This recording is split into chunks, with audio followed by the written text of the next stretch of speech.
अस्सलाम वालेकुम नाज़रीन, मैं हूं सलवा हसनैन और आप देख रहे हैं पंजाब की आवाज़ न्यूज़। आइए नजर डालते हैं आज की अहम खबरों पर। लाहौर के दो बड़े ग्रुपों में सुलह, दुश्मनी का खात्मा, भाईचारे की नई मिसाल कायम। लाहौर के इलाके हसीन गांव में एक पुरअमन और दिल को छू लेने वाली तकरीब का इनेकाद किया गया, जिसमें शहर के दो बड़े मुतहारिब ग्रुपों ने एक दूसरे के साथ सुलह करके नई रिवायत कायम की। इस तकरीब की मेज़बानी और सरपरस्ती में नुमाया किरदार शफकत अली भट्ट, अलमारूफ बग्गा भट्ट, इसरारुल हक भट्ट, लखू डेर वाले और जहीब शौकत भट्ट, मनसब भट्ट, साबी भट्ट ने अदा किया, जिनकी शब रोज़ की कोशिशों से यह सुलह मुमकिन हो सकी।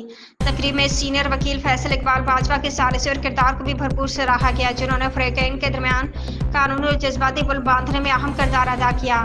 मुद्दई यानी नादिर ग्रुप ने बड़ेपन का मुजाहरा करते हुए सुलह की राह हमवार की।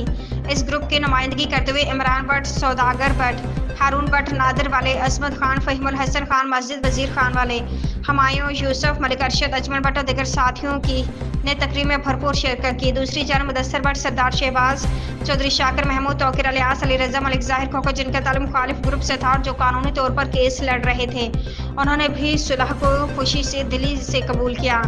इस ग्रुप के एक रुकन अली हैदर लट्टू इस वक्त सजा काट रहे, ताहम सुलह की फ़िज़ा ने दोनों की जानिब के दिल जीत लिए हैं।